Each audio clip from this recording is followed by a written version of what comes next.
आनंद मठ। आनंद मठ और ऋषियों की अनमोल धरोहर को संजोएं।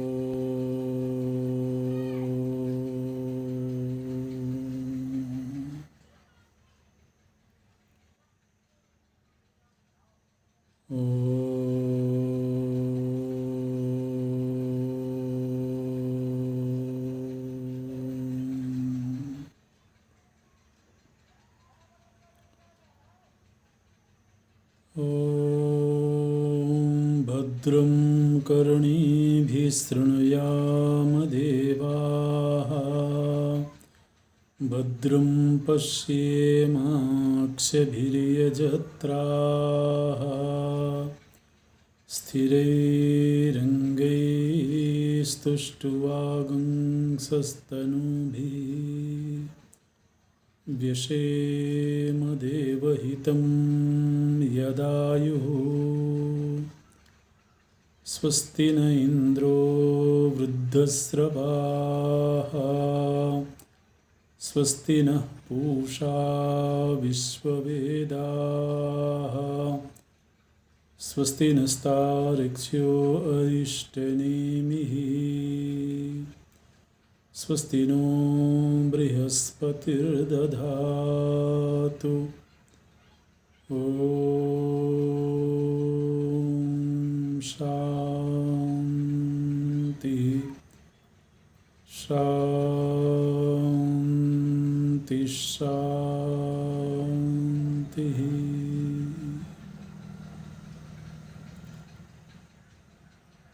सच्चिदानन्दरूपाय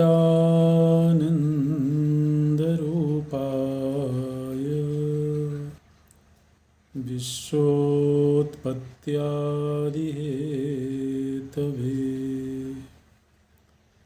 तापत्रयविनाशाय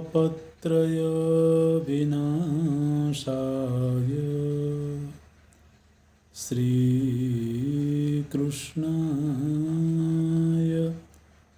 वयं नमः। श्रीकृष्णाय वयं नमः। नारायणं नमस्कृत्य नरं चैव नरोत्तमं, देवीं सरस्वतीं व्यासं ततो जयमुदीरयेत्। ततो जयमुदीरयेत्।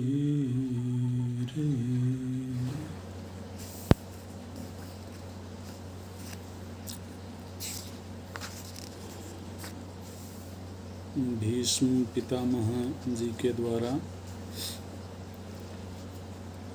विष्णु सहस्रनाम का वर्णन किया गया। भगवान के सहस्र 1000 नाम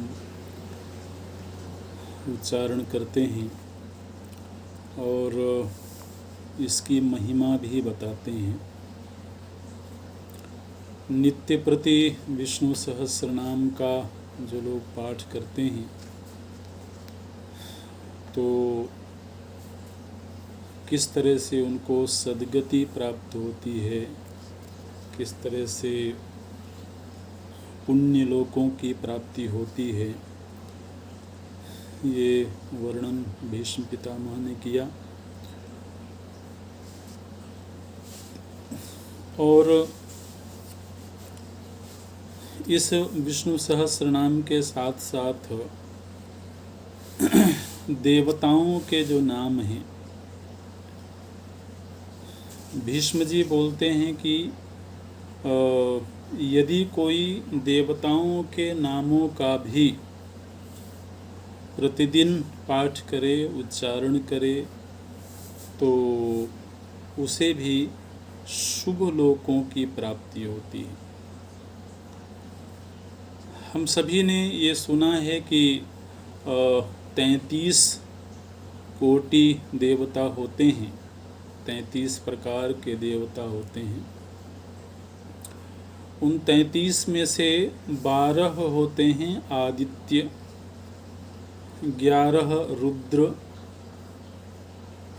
8 वसु और 2 अश्विनी कुमार। तो ये जो 33 देवता होते हैं उनका यहाँ पर भीष्म पितामह नाम उच्चारण करते हैं। उनके नाम क्या क्या हैं? तो जैसे एकादश रुद्र, एकादश रुद्र के नाम क्या हैं? बोलते हैं अजैकपाद अहिर्बुध्न्यः पिनाकी चापराजितः ऋतश्च पितृरूपश्च त्र्यम्बकश्च महेश्वरः वृषाकपिश्च शम्भुश्च हवनोऽथेश्वरस्तथा एकादशैते प्रथिता रुद्रास्त्रिभुवनेश्वराः। अजैकपाद अहिर्बुध्न्य पिनाकी अपराजित ऋत पितृरूप त्र्यंबक महेश्वर वृषाकपि शंभु हवन और ईश्वर। कम से कम एक बार जीवन में सुन तो लेना ही चाहिए। अगर हमारे सामने नहीं भी हो तो कम से कम एक बार उच्चारण कर लेना चाहिए, एक बार सुन लेना चाहिए कि नाम क्या है। इसी तरह से 12 आदित्य, 12 आदित्यों के नाम क्या हैं? तो बोलते हैं अंश, भग, मित्र, जलेश्वर, वरुण, धाता, अर्यमा, जयंत, भास्कर, त्वष्टा, पूषा, इंद्र और विष्णु। ये 12 आदित्यों के नाम हैं। इसी तरह से अष्टवसु, 8 वसु हैं। 8 वसु कौन हैं? तो बोलते हैं धर, ध्रुव, सोम, सावित्र, अनिल, अनल, प्रत्यूष और प्रभास। ये अष्ट वसु हैं, 8 वसु। और 2 अश्विनी कुमार हैं, उनके नाम हैं नासत्य और दस्त्र। नासत्य और दस्त्र, ये 2 अश्विनी कुमार हैं। ये अश्विनी कुमार सूर्य पुत्र हैं, सूर्य से उत्पन्न हुए हैं। और इनकी जो माता हैं वो संज्ञा हैं। अश्वरूप धारण किया था इन्होंने, इसलिए इनका नाम अश्विनी कुमार पड़ा। इस तरह से ये प्रसंग आता है। अगर संदर्भ किसी को ध्यान में लेना हो तो अनुशासन पर्व में 150वें अध्याय में, अनुशासन पर्व के 150वें अध्याय में ये 33 देवताओं का नाम भीष्म जी के द्वारा उच्चारण किया गया। बोलते हैं कि जो इनका नित्य पाठ करता है तो उसे शुभ लोकों की प्राप्ति होती है। इसी तरह से फिर अन्य जो देवकोटि के जीव हैं तो उनका भी बहुत विस्तार से यहाँ पर नामोच्चारण किया गया है। ऋषि कितने होते हैं, उन ऋषियों का भी अलग अलग नामोच्चार हुआ है। तो और ये सब जपनीय हैं, पाठ करने के योग्य हैं। जो निरंतर जप करता है अथवा पाठ करता है तो उसको शुभ लोकों की प्राप्ति होती है। इस संदर्भ में ये चर्चा हुई है। फिर ब्राह्मणों की महिमा का वर्णन करते हैं। महाभारत में हम देखते हैं कि जगह जगह पर ब्राह्मणों की बड़ी महिमा गाई गई है, बड़ी महिमा गाई गई और उनका स्वभाव बताया गया, उनका लक्षण बताया गया। ब्राह्मण माने केवल ब्राह्मण वंश में जन्म हो गया इतने मात्र से ही नहीं, बल्कि जो लक्षण बताए गए हैं तो उन लक्षणों से युक्त जो ब्राह्मण हैं उन ब्राह्मणों की महिमा का बहुत वर्णन हम महाभारत में देखते हैं। शायद ही कोई पर्व हो जिस पर्व में कई कई अध्याय ब्राह्मणों के महात्म्य के न मिलते हों। सभी पर्वों में उनकी महिमा गाई जाती है। फिर आगे जब युधिष्ठिर जी भीष्म जी से प्रश्न करने लगे तो एक दिन ऐसा हुआ, रोज ही चर्चा होती थी, अध्यात्म चर्चा होती थी, तो एक दिन भीष्म जी बोले कि युधिष्ठिर, आज मेरी इंद्रियां शिथिल हो रही हैं, आज मेरा शरीर, मेरी इंद्रियां उपदेश करने में साथ नहीं दे रही हैं।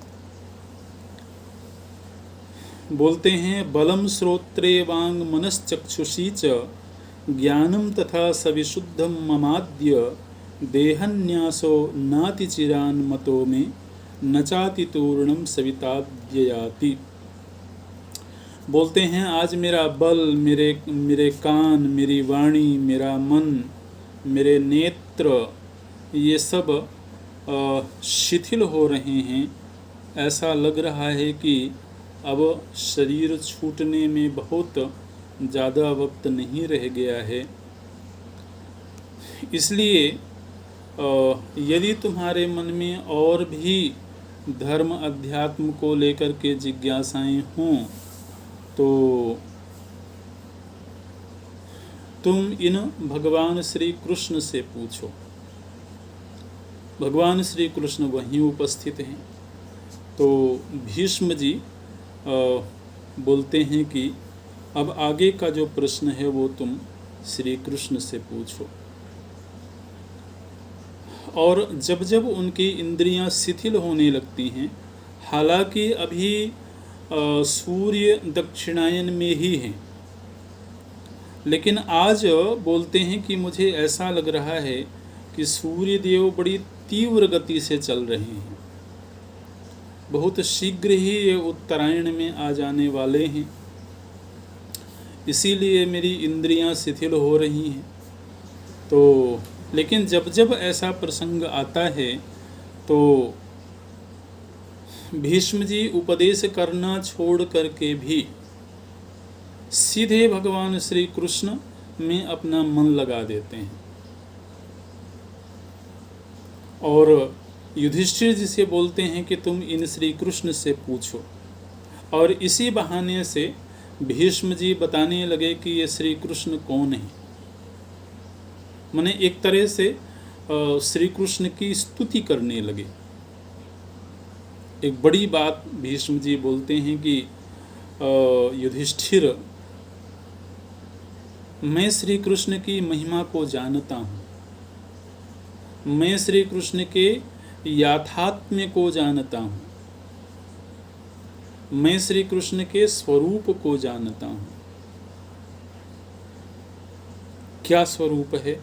तो फिर कई श्लोकों में भगवान श्री कृष्ण की उपस्थिति में ही भगवान की महिमा गाते हैं, उनकी स्तुति करते हैं। बोलते हैं युधिष्ठिर, ये जो अंतरिक्ष है, स्वर्ग है, चारों दिशाएं हैं, चारों कोण हैं, सर्वत्र श्री कृष्ण की व्याप्ति है। ये जितना भी त्रिगुणात्मक जगत है उसका सृजन भी इन्हीं ने किया है। ब्रह्मा जी को सर्वप्रथम इन्होंने अपने नाभि कमल से उत्पन्न किया सृष्टि के आरंभ में।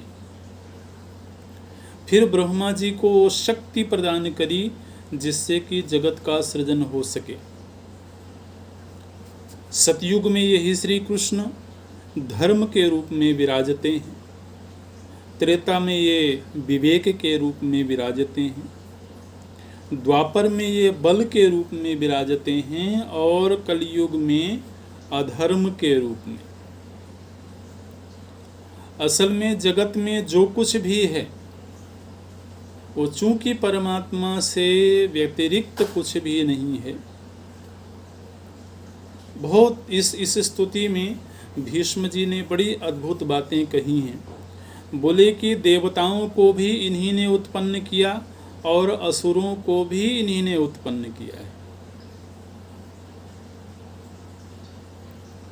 सज्जनों को भी इन्होंने उत्पन्न किया और दुर्जन भी इन्हीं से उत्पन्न हुए। इस जगत में ऐसा कुछ भी नहीं है जो श्री कृष्ण से उत्पन्न ना हुआ हो, जो श्री कृष्ण के बल से संचालित ना हो रहा हो, जो श्री कृष्ण पर आश्रित ना हो, ऐसा कुछ भी नहीं। जब किसी जीव की मृत्यु का समय आता है तो काल के रूप में यही श्री कृष्ण विकराल रूप धारण करके सामने आते हैं।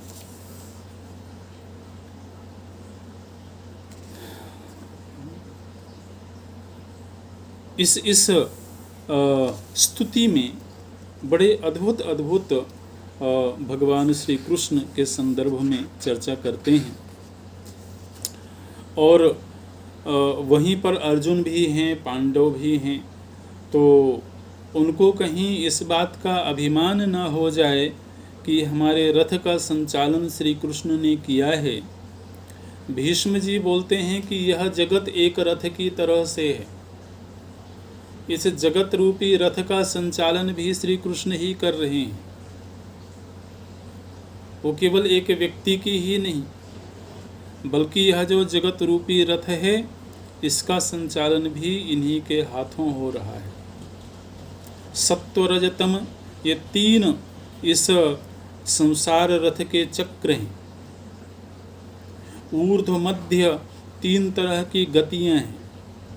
काल, अदृष्ट, इच्छा और संकल्प, ये चार इस जगत रथ के घोड़े हैं। और यह जो जगत रथ है, संसार रूपी रथ है, यह श्री कृष्ण के ही अधीन है, उन्हीं के द्वारा संचालित हो रहा है। इंद्र के पास में जो वज्र शक्ति है वह श्री कृष्ण की ही दी हुई है।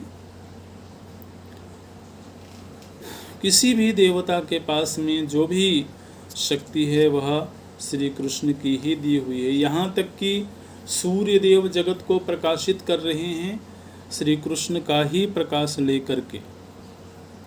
चंद्रमा इस जगत को शीतलता प्रदान कर रहे हैं, श्री कृष्ण से ही वो शीतलता प्राप्त करते हैं।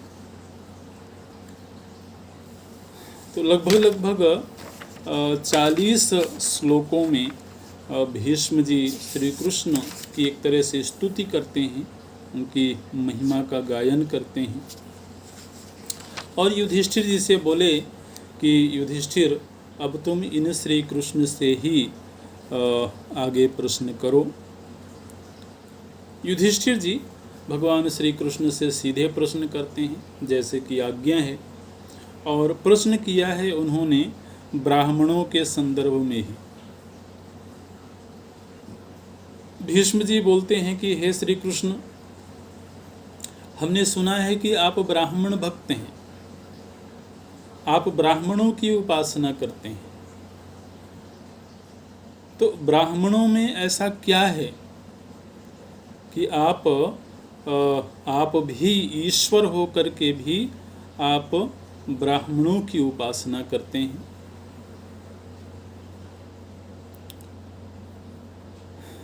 तो श्री कृष्ण बताते हैं युधिष्ठिर जी से, बोले कि एक बार मेरा पुत्र प्रद्युम्न ने ब्राह्मणों का कुछ अपराध कर दिया, और उस समय पर ब्राह्मण प्रद्युम्न के ऊपर कुपित हो गए। तो वह मेरे पास में आया और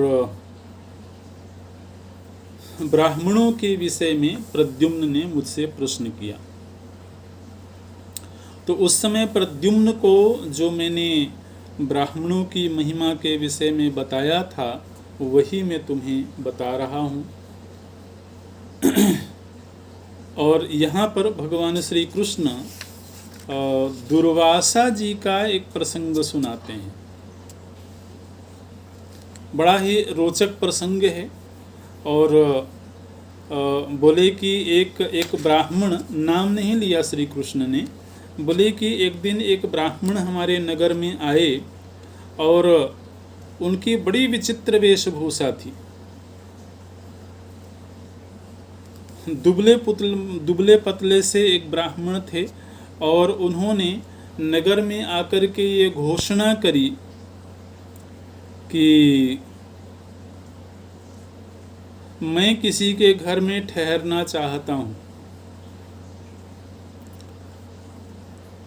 लेकिन मुझे अपने घर में वही ठहराए जो मुझे किंचित भी क्रोध ना दिलावे, मेरे प्रति ऐसा कोई व्यवहार ना करे जिससे कि मुझे क्रोध आ जाए, क्योंकि अगर मुझे क्रोध आ गया तो फिर उस व्यक्ति का बचना मुश्किल हो जाएगा। भगवान बोलते हैं कि उन ब्राह्मण का किसी ने स्वागत नहीं किया।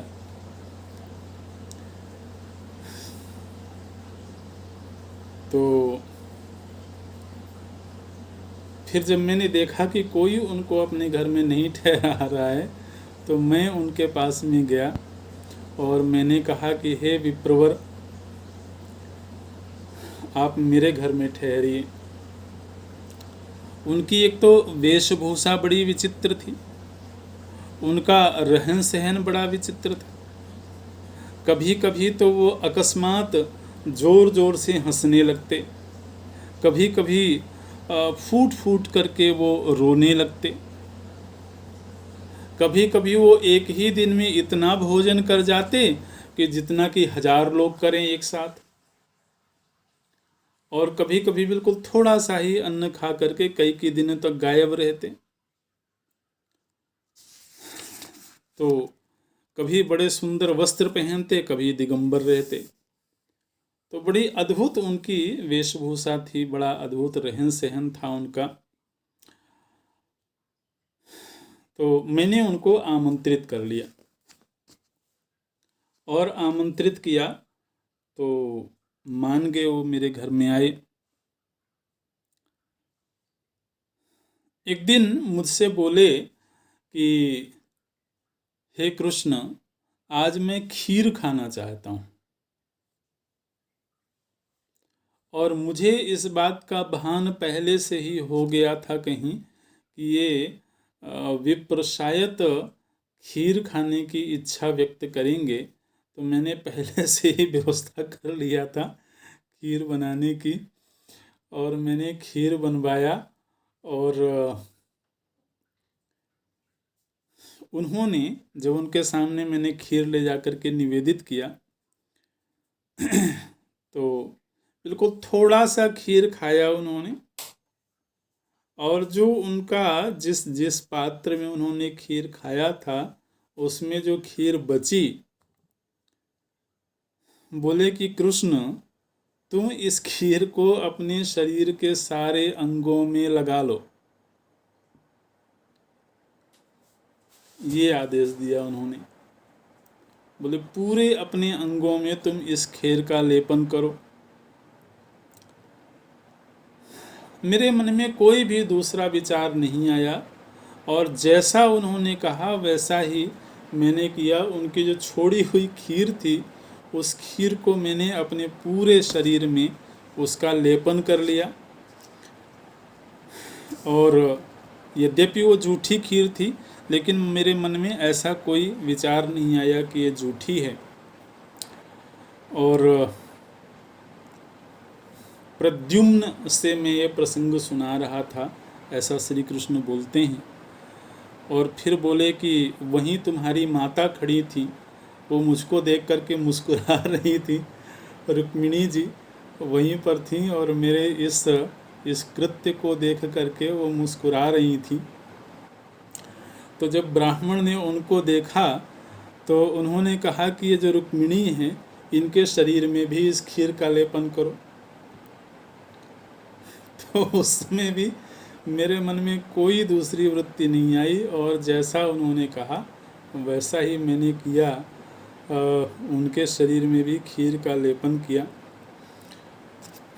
और बड़ा विचित्र, थोड़ा सा विभत्स सा प्रसंग भी भगवान कृष्ण सुना रहे हैं। बोले कि थोड़े ही समय में वहाँ पर एक रथ उपस्थित हुआ।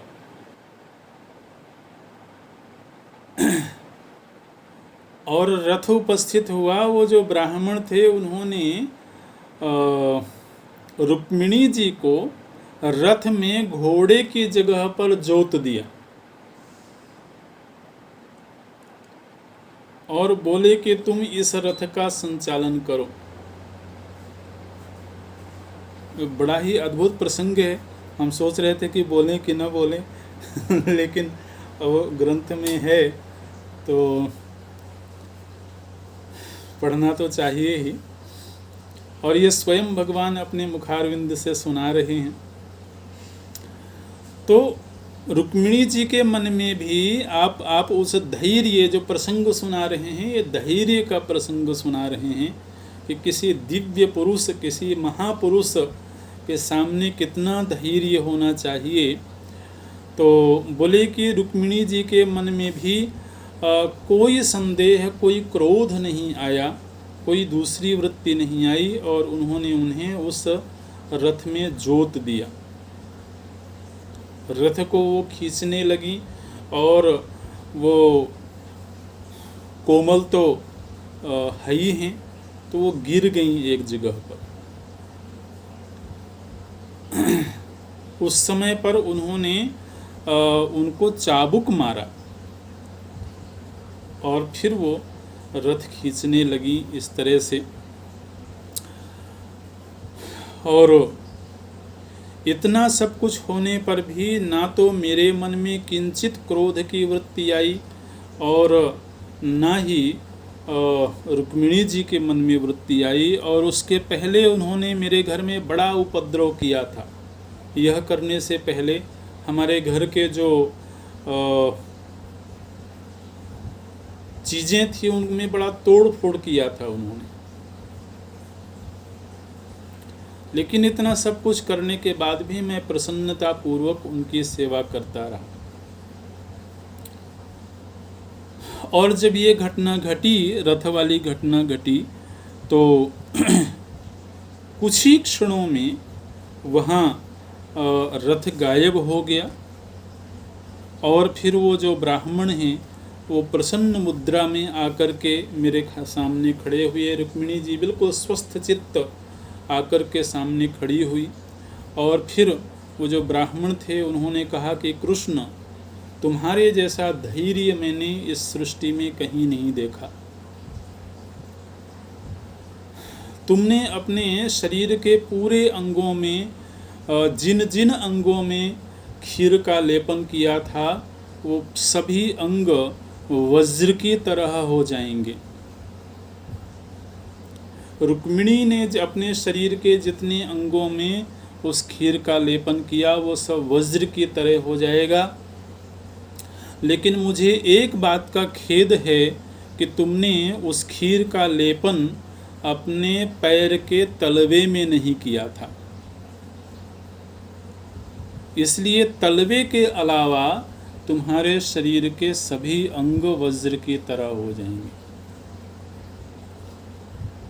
और तुम्हारे घर में जितने भी वस्तुओं की तोड़ फोड़ हुई है वो सब अपने आप ही नई नवेली हो जाएंगी। और फिर उन्होंने बहुत कुछ कहा, बहुत सारा आशीर्वाद दिया।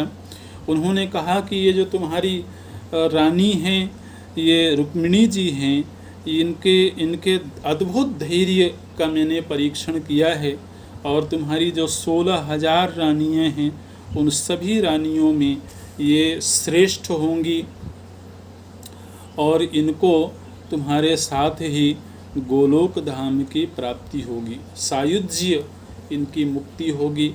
इस तरह से उन्होंने आशीर्वाद दिया। और ब्राह्मणों के प्रति जो तुम्हारे मन में ये सम्मान का भाव है, आदर का भाव है, ये हमेशा ऐसा ही बना रहेगा। तो भगवान कृष्ण ये सुना रहे हैं कि जीव को ही परीक्षा नहीं देनी पड़ती है, भगवान को भी परीक्षा देनी पड़ती है।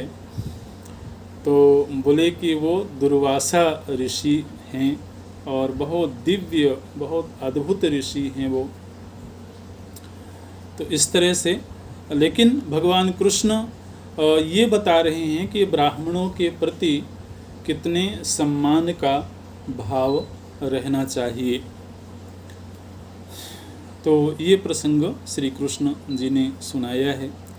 फिर युधिष्ठिर जी ने शिव जी के महात्म्य के विषय में भगवान से प्रश्न किया है। तो फिर भगवान श्री कृष्ण शिव महात्म्य का वर्णन करते हैं और भगवान श्री कृष्ण स्वयं अपने श्रीमुख से बोलते हैं कि मैं प्रतिदिन प्रातः काल उठ करके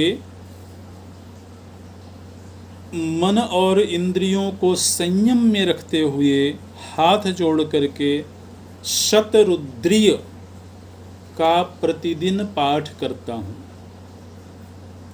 ये रुद्री, जो शतरुद्री होती है, आप में से कुछ लोग जानते होंगे शायद, रुद्राभिषेक के समय इसका पाठ किया जाता है। तो भगवान कृष्ण बोलते हैं कि प्रतिदिन प्रयतः प्रातरुत्थाय यदधीते विशाम्पते प्राञ्जलिः शतरुद्रीयं तन्मे निगदतः शृणु। मैं प्रतिदिन शतरुद्री का पाठ करता हूँ और उसी की महिमा मैं तुमको सुना रहा हूँ। और फिर यहाँ पर विस्तार से भगवान कृष्ण शिव जी की महिमा का गायन करते हैं। लगभग 2 अध्यायों में उन्होंने शिव महिमा का गायन किया है। शिव जी के जो नाम हैं उन नामों का महात्म्य भगवान कृष्ण बताते हैं। अच्छा, फिर ये 2 चर्चाएं मुख्य रूप से भगवान कृष्ण के साथ युधिष्ठिर जी की हुई हैं। एक तो ब्राह्मणों की महिमा के संदर्भ में और दूसरा शिव महिमा के संदर्भ में। और उसके बाद फिर से एक बार भीष्म जी थोड़ा सा स्वस्थ चित्त हुए हैं, तो फिर से भीष्म जी के साथ संवाद शुरू हुआ है युधिष्ठिर जी का। और इस संवाद में प्रमाण पर चर्चा हुई है। प्रमाण पर युधिष्ठिर जी ने पूछा कि हे पितामह, संसार के लोग तो केवल प्रत्यक्ष को ही प्रमाण मानते हैं और जो वस्तु प्रत्यक्ष से सिद्ध होती है केवल उसी का अस्तित्व है, ऐसा दुनिया के लोग मानते हैं। तो इस संदर्भ में आपका क्या विचार है? बोले कि ये जो प्रत्यक्ष को ही प्रमाण मानने वाले लोग हैं, ये मूर्ख लोग हैं, ना समझ हैं। प्रत्यक्ष प्रमाण से अनेक ऐसे वस्तुओं की सिद्धि नहीं होती है जो होने पर भी प्रत्यक्ष प्रमाण का विषय नहीं है। एक बड़ा सुंदर यहाँ पर प्रसंग बताया है भीष्म जी ने।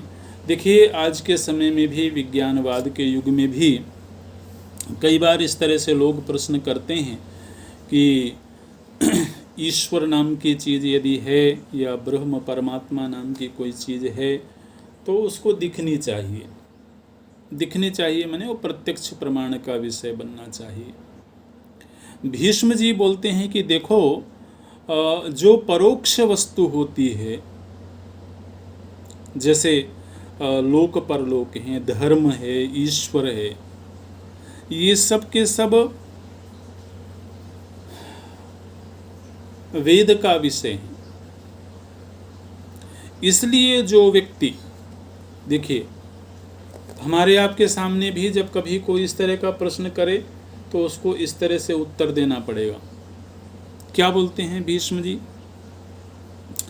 कि जब कोई व्यक्ति आलस्य छोड़ करके दीर्घ काल तक योग का अभ्यास करे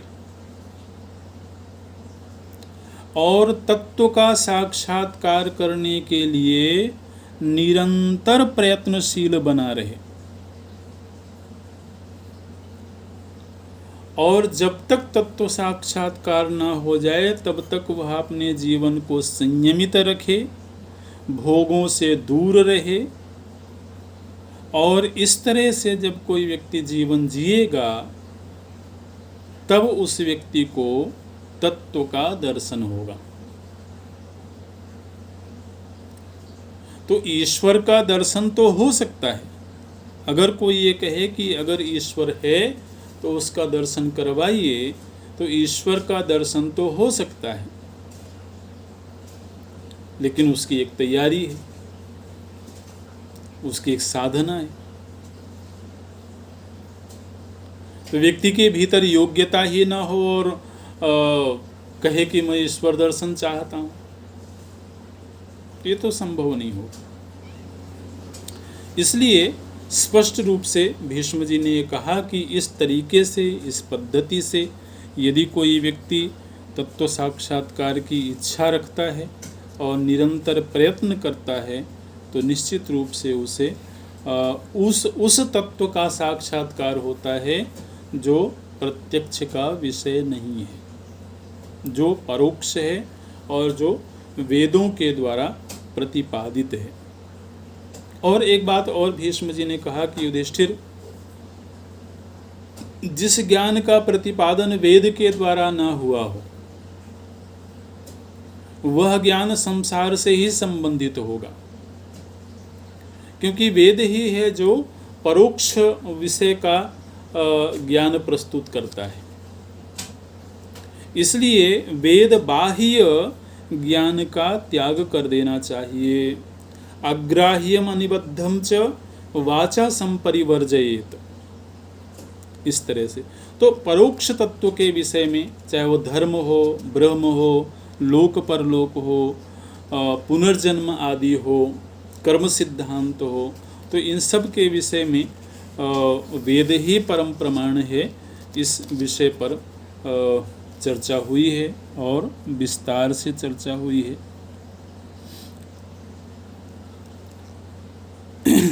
फिर प्रमाण के साथ साथ में आगे चल कर के फिर गुरु महिमा की चर्चा करते हैं। किस तरह से गुरु को प्रणाम करना चाहिए, किस तरह से गुरु का पूजन करना चाहिए। यदि हम बैठे हुए हों और हमारे सामने कोई बड़ा आ जाए तो उस समय हमको बैठे नहीं रहना चाहिए। ये बोल देते हैं कि यदि बड़ों के सामने भी हम आसन पर बैठे रहें तो ऐसा करने से हमारी आयु का क्षय होता है। ये बोलते हैं। आयुरस्य नरिष्यते, तो बड़ों के सामने कभी भी आसन पे बैठे रहना ये उचित नहीं है। अपने से बड़ों को ये कहना कि आप ये काम कर दीजिए, आप ये वस्तु ले आइए, इस तरह का बड़ों के प्रति व्यवहार करना ये भी अशिष्टता है। यहाँ तक कि अपने बड़ों को तुम कह करके संबोधित करना, ये भी अशिष्टता है, ये बोलते हैं। त्वंकारो वा बधो वेत्ति विद्वत्सु न विशिष्यते, विद्वान इसकी प्रशंसा नहीं करते हैं, विद्वान इसकी निंदा करते हैं कि अपने से कोई बड़े हों उन्हें भी तुम कह करके संबोधित किया जाए। तो ये सब धर्म के अंतर्गत ये विषय आते हैं, तो उनकी चर्चा भीष्म जी करते हैं। फिर उसके बाद कर्म सिद्धांत की चर्चा हुई है। नित्य स्मरणीय देवता, नदी, पर्वत, ऋषि और राजाओं के नामों का उच्चारण करते हैं। यहाँ पर सैकड़ों नाम आए हैं, जिसमें कि अनेक नदियों के नाम हैं, देवताओं के नाम हैं और ऋषियों के नाम हैं, पवित्र जो पर्वत हैं, सरोवर हैं, उनके नाम हैं। तो बड़ा विस्तार है यहाँ पर। और भीष्म जी बोलते हैं कि इनका नित्य प्रति उच्चारण करना चाहिए। ये एक तरह से सभी दिव्य चीज़ों का नामोच्चारण करना चाहिए। ये उपदेश भीष्म जी का अंतिम उपदेश है यहाँ पर युधिष्ठिर जी के प्रति। ये उपदेश करने के बाद भीष्म जी चुप हो गए। काफी देर तक जब भीष्म जी चुप रहे, आंखें बंद हो गई, वाणी मौन हो गई, और देर तक जब चुप रहे तो उस समय पर वेदव्यास जी ने, वेदव्यास जी वहीं उपस्थित हैं उसी सभा में, उन्होंने भीष्म जी को संबोधित किया। और भीष्म जी को संबोधित करके वेदव्यास जी बोले कि हे भीष्म, युधिष्ठिर जी के अब सारे संदेह निवृत्त हो गए हैं, उनके सारे प्रश्न यहाँ पर समाप्त हो गए हैं, इसलिए अब आप इनको हस्तिनापुर जाने की आज्ञा दीजिए। तमिमं पुरयानाय समनुज्ञातुमर्हसि, पुरम आनाय, पुर जाने के लिए, नगर में जाने के लिए आप इनको आज्ञा दीजिए। और जैसा कि वेदव्यास जी ने कहा, भीष्म जी ने युधिष्ठिर जी को आज्ञा दिया है कि हे युधिष्ठिर, अब तुम नगर को जाओ, हस्तिनापुर को जाओ। और जैसे ही आज्ञा मिली है, अपने सभी परिजनों के साथ, अपने परिकरों के साथ भीष्म जी की प्रदक्षिणा करके, उनको प्रणाम करके, और युधिष्ठिर जी गए हैं नगर में। और तब युधिष्ठिर जी का विधिवत राज्याभिषेक हुआ है। क्योंकि राजा बन जाने पर भी वो बड़े ग्लानि में थे, इसलिए वो राज कार्य को अच्छी तरह से संभाल नहीं रहे थे। लेकिन जब उनको भीष्म जी से उपदेश प्राप्त हुआ है, और बहुत विस्तृत उपदेश प्राप्त हुआ है, उससे वो प्रकृतिस्थ हुए हैं, शांत हुए हैं, और फिर विधिवत वो राजकार्य का संचालन करने लगे। जिस दिन भीष्म जी ने भेजा था युधिष्ठिर जी को नगर में, उसके आगे 50 दिन तक युधिष्ठिर जी शासन कार्य करते रहे। और उसके बाद उन्होंने देखा कि भीष्म जी ने जो समय निर्धारित किया था सूर्य देव के उत्तरायण होने का, जो समय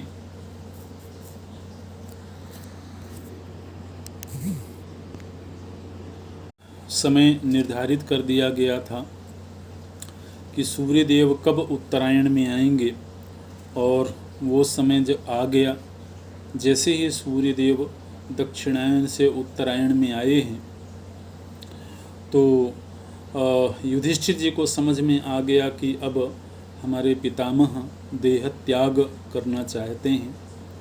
तो अंत्येष्टि क्रिया संबंधी पूरी सामग्री एकत्र करके तैयार करके और युधिष्ठिर जी अपने सभी बंधु बांधवों को साथ में लेकर के और युद्ध भूमि में गए हैं, जहाँ पर भीष्म पितामह सरसैया में पड़े हैं।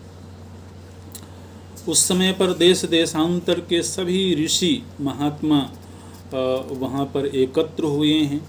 यहाँ तक कि जिन देशों में राजा लोग थे, माने युद्ध में जो राजा लोग शामिल नहीं हुए थे, जो राजा लोग बच गए थे, वो सभी राजा वहाँ पर आए हैं और राजाओं ने चारों तरफ से भीष्म जी को घेर रखा है। सभी पांडव भगवान श्री कृष्ण वहाँ पर उपस्थित हैं और युधिष्ठिर जी ने जाकर के भीष्म जी को प्रणाम किया है और फिर उनसे निवेदन किया है कि हे पितामह, मैं आपकी सेवा में उपस्थित हूँ, मेरे लिए क्या आज्ञा है, क्या आदेश है। तो इस दिन तक माने अब वो दिन आया है जबकि भीष्म जी अपने शरीर का त्याग करने वाले हैं। जिस दिन भीष्म जी सरसैया में गए थे उसके बाद से 58 दिन सरसैया में रहे हैं। 58 दिन पूरा होने पर उत्तरायण आया है। बोलते हैं यहाँ पर 850 रात्र्यः शयानस्याद्य में गताः शरेषु निशिताग्रेषु यथा वर्ष शतम तथा। भीष्म जी बोलते हैं कि हे कुंती नंदन युधिष्ठिर, मुझको आज 58 दिन हो गए इस सरसैया में पड़े हुए, और अब उत्तरायण में सूर्यदेव आ गए हैं, तो अब मेरे जाने का वक्त है। उस दिन माघ मास के शुक्ल पक्ष की अष्टमी तिथि थी।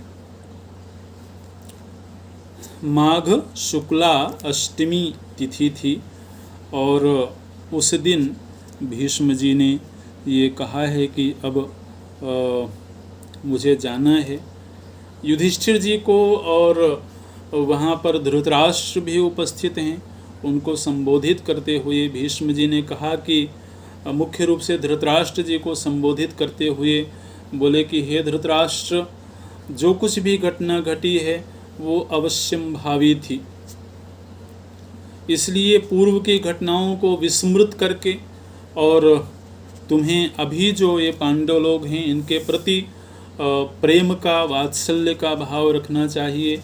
युधिष्ठिर जी को उन्होंने आदेश दिया है कि तुम सभी का पिता की तरह से पालन करना, अपने राज्य का धर्म सम्मत और भगवान कृष्ण की शरण में रह करके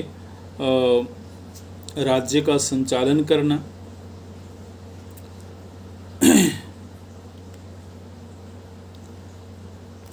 और फिर सभी से चर्चा करने के बाद भगवान श्री कृष्ण को संबोधित करते हुए बोले भीष्म जी कि हे कृष्ण, आप वासुदेव, हिरण्यात्मा पुरुषः सविता विराट जीवभूतोनुरूपस्त्वं परमात्मा सनातनः। आप ही सविता हैं, आप ही हिरण्यात्मा हैं, आप ही पुरुष हैं, आप ही वैकुंठ हैं, पुरुषोत्तम हैं। और अब आप मुझे जाने की आज्ञा प्रदान करें। तो भीष्म जी ने भगवान श्री कृष्ण से आज्ञा मांगी है और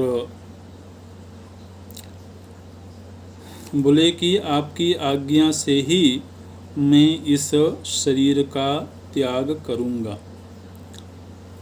समाम त्वमनुजानीहि कृष्ण मोक्षे कलेवरम त्वयाहम समनुज्ञातो गच्छेयम परमाम गतिम।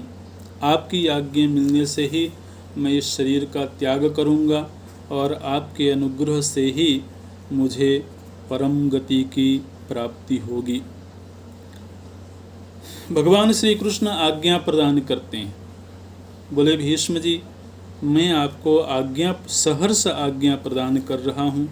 अनुजानामि भीष्मत्वाम वसून प्राप्नुहि पार्थिव नतेस्ति व्रजनम किंचित इहलोके महाद्युते। और ये बहुत बड़ा वाक्य भगवान कृष्ण के द्वारा बोला गया है। इसको सभी सनातन धर्मियों को याद रखना चाहिए।